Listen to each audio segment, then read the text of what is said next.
El silencio en la sala era ensordecedor. Solo se oía el tic-tac del reloj antiguo sobre la chimenea, marcando el tiempo que parecía detenerse. Dolores, mi suegra, me miraba con una mezcla de sorpresa y admiración. Su rostro, normalmente marcado por el desprecio y la arrogancia, mostraba una expresión que nunca antes había visto. ¿De dónde nos miras? Escribe sobre esto en los comentarios. Por favor, me gusta y suscríbete al canal. Me llamo Ana, tengo 32 años, soy emigrante de Venezuela y trabajo como limpiadora en Houston, Texas. Mi vida en Estados Unidos no ha sido fácil. Soy deportada de Venezuela y reconstruir mi vida aquí ha sido una lucha constante. Mi esposo, Carlos, un trabajador de la construcción mexicano de 35 años, siempre ha sido un apoyo incondicional, pero su madre, Dolores, una venezolana de 58 años, ha hecho todo lo posible para separarnos. Dolores siempre me ha despreciado. Me veía como una simple sirvienta, una mujer sin valor, sin educación, sin futuro. Sus insultos eran constantes, sus humillaciones públicas. Me llamaba pobrecita, sinvergüenza y oportunista, como si mi condición de emigrante de Venezuela y deportada me convirtiera en alguien indigno de su hijo. Como emigrante de México, ella me juzgaba con desprecio, mientras yo solo buscaba un futuro mejor. Dolores se dedicaba a manipular a Carlos, llenándole la cabeza de mentiras sobre mí. Exageraba mis defectos, minimizaba mis virtudes y creaba conflictos donde no los había. Siempre se aprovechaba de la situación para criticarme y humillarme delante de él, sembrando la desconfianza y generando problemas en nuestra relación. Su objetivo era separarnos, alejarme de él y controlar su vida. Robaba dinero de nuestra cuenta bancaria para luego culparme a mí por la falta de dinero. Carlos, un hombre bueno pero indeciso, se dejaba manipular por su madre. Intentaba ser justo, complacer a ambas, pero su indecisión solo empeoraba las cosas. Era como si estuviera atrapado en una cuerda floja, con el peso de dos mundos tirando de él en direcciones opuestas. Su silencio ante los ataques de Dolores me dolía más que sus propias palabras. La tensión en nuestra relación era constante, un peso opresivo que amenazaba con destruir todo lo que habíamos construido. Lloraba mucho por las noches, sola, con la sensación de que nadie me comprendía, de que nadie veía mi esfuerzo, mi sacrificio, mi lucha por construir una vida digna en un país nuevo. En esos momentos de profunda tristeza, recordaba mi vida en Venezuela, mi carrera como médico, mi estatus social, mi vida que quedó destruida por la crisis política y económica. La deportada de Venezuela, la que hoy era humillada por su suegra, era una profesional exitosa en su país. Un día, durante una reunión familiar, mientras Dolores me menospreciaba una vez más delante de todos, su mirada se quedó fija en un pequeño detalle que yo había pasado por alto.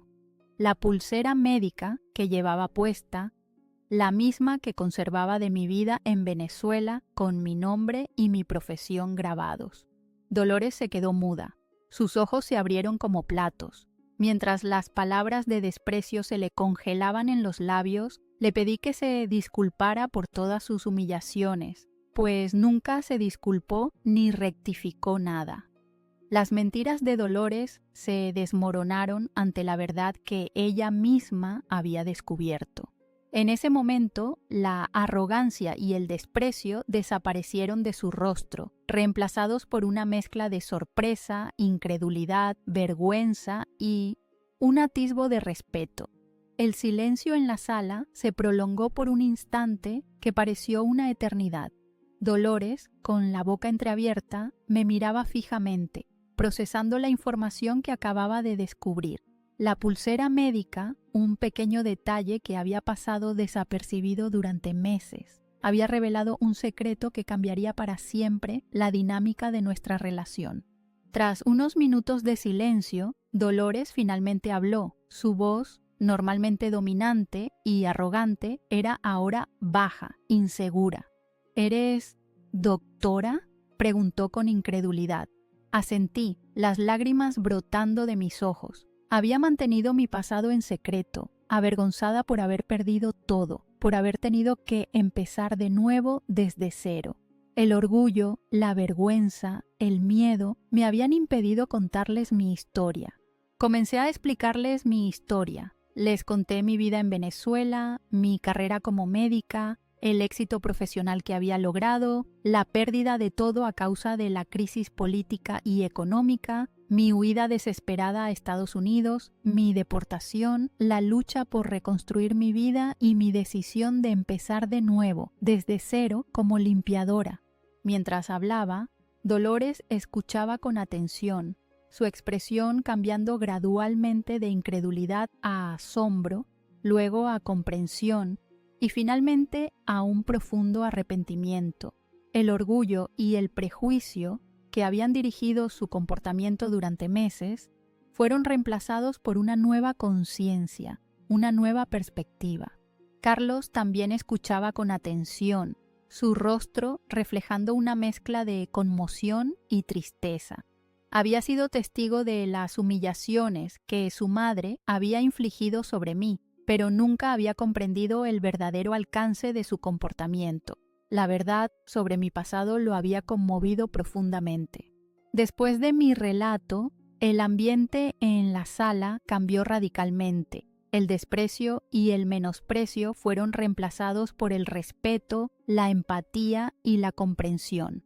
Dolores, por primera vez, me vio con otros ojos.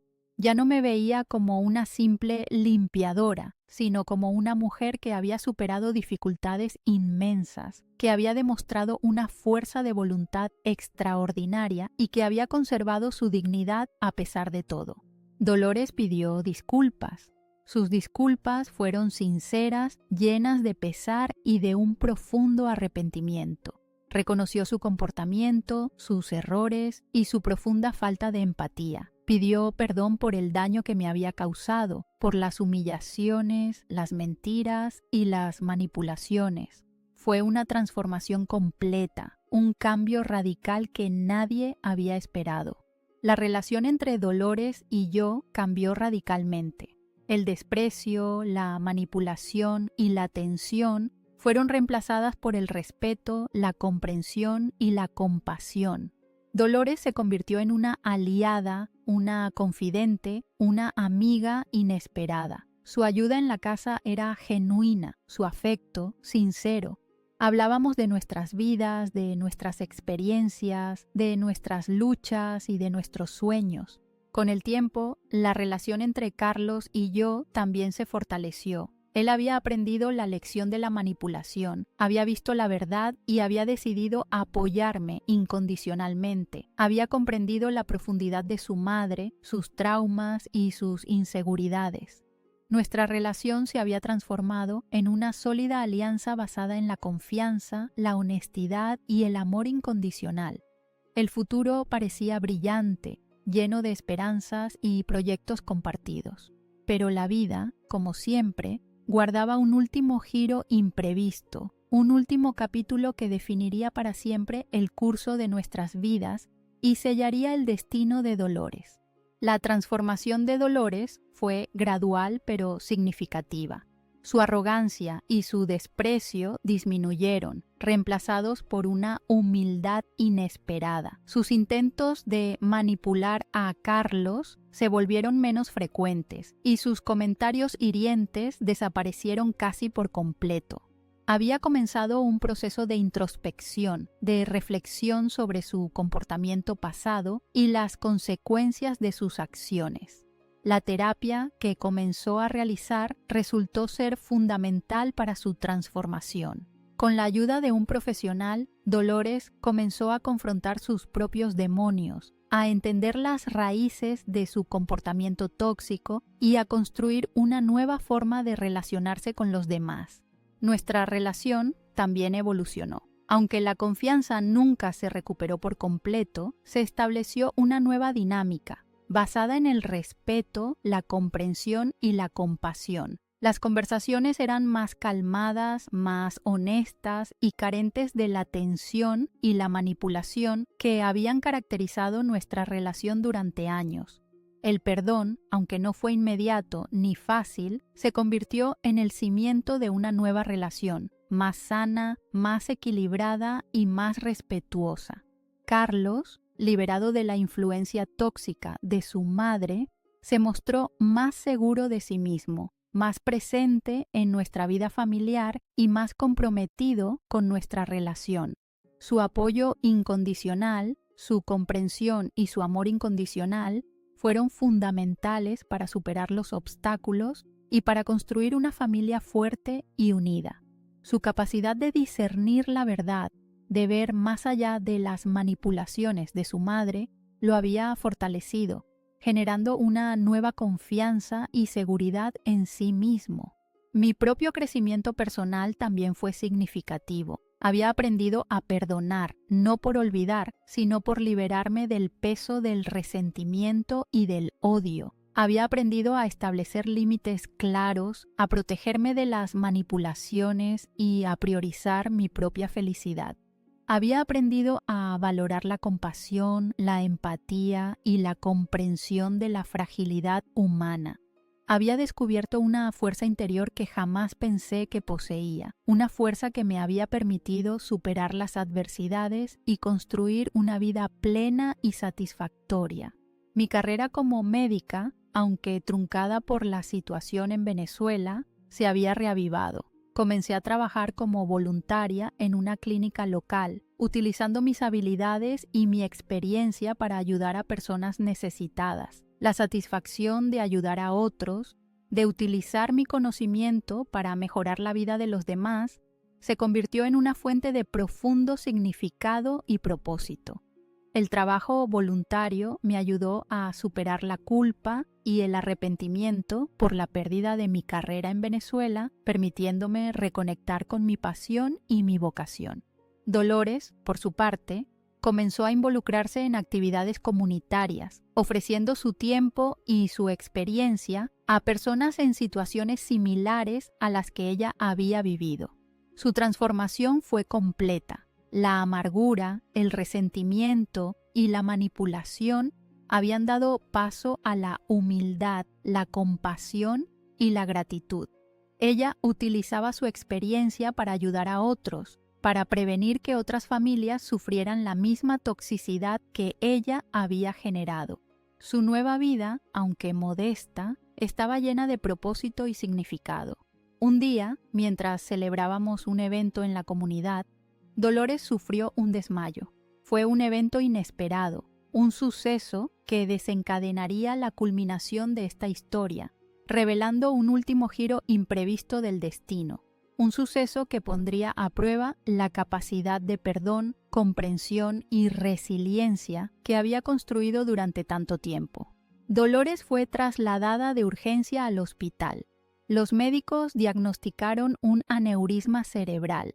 Su estado era crítico. La noticia me golpeó con fuerza, despertando una mezcla de emociones contradictorias: preocupación, culpa, recelo y, sorprendentemente, una profunda compasión. La imagen de Dolores, vulnerable e indefensa, contrastaba fuertemente con la imagen de la mujer manipuladora y controladora que había conocido. El tiempo había borrado parte del resentimiento, pero la herida del pasado seguía abierta.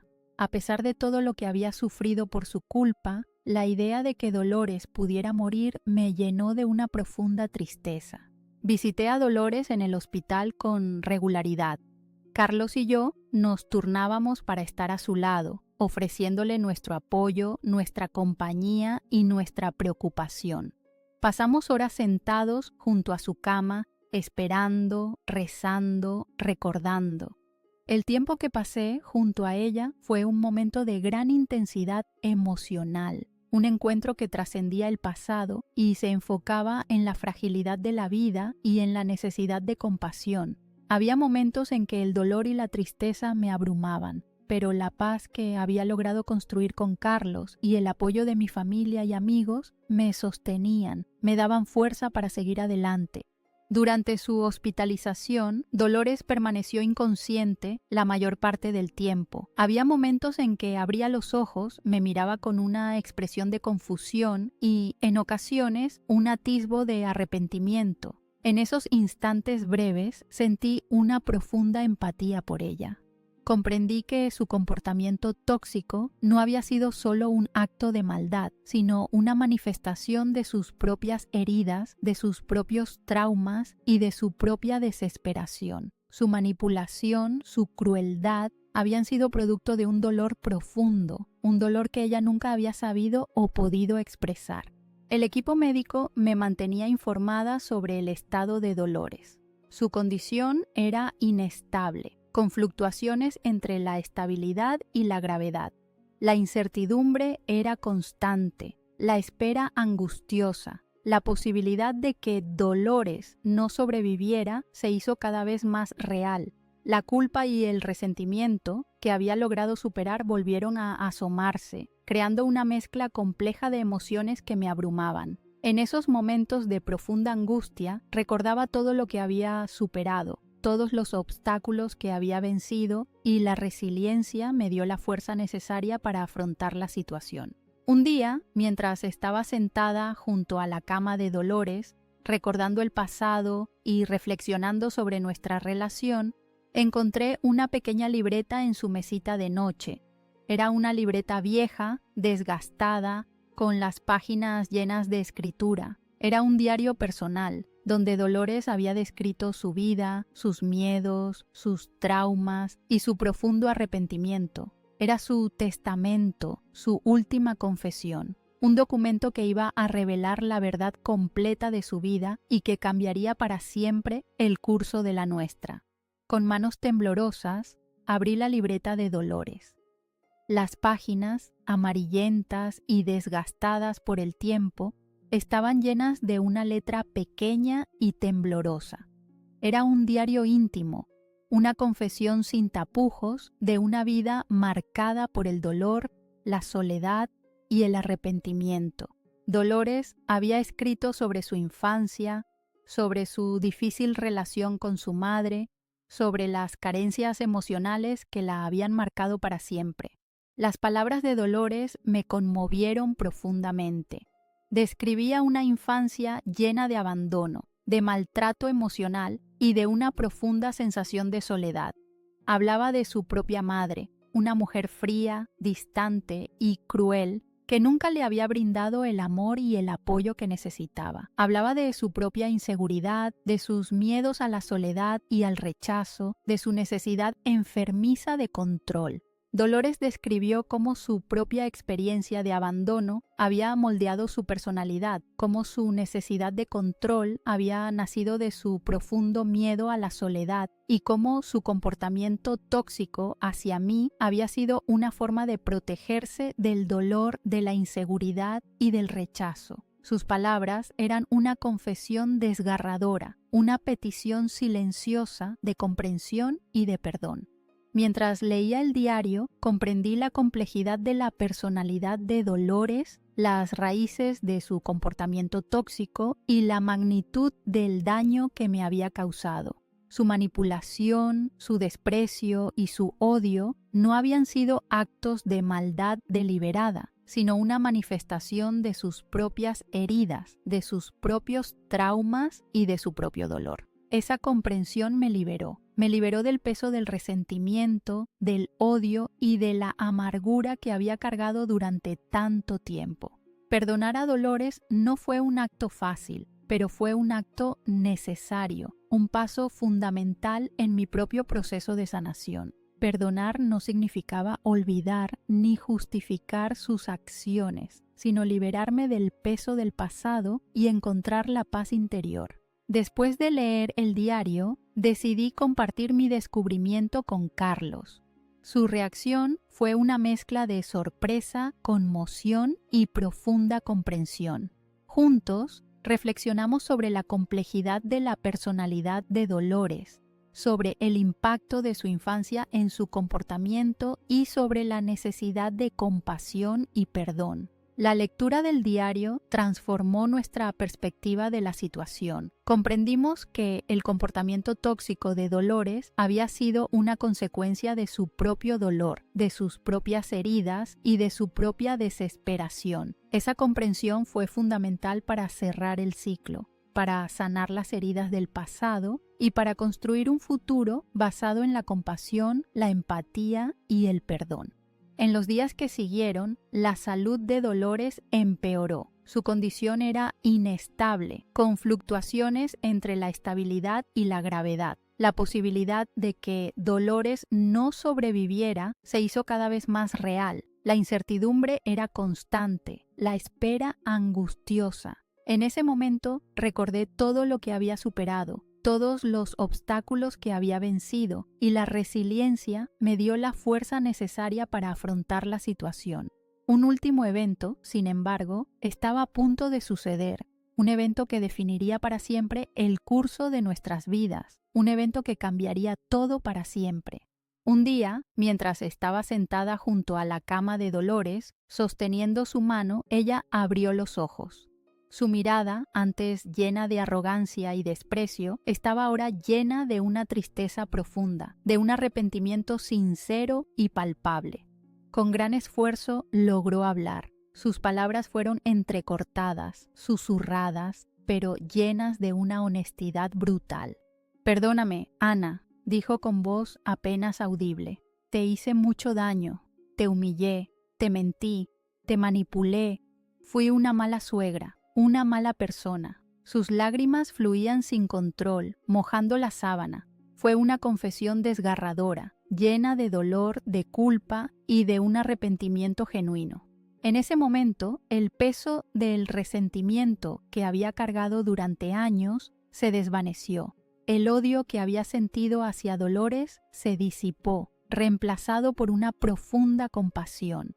Comprendí que su comportamiento había sido el resultado de sus propios traumas, de sus propias inseguridades, de su propio dolor.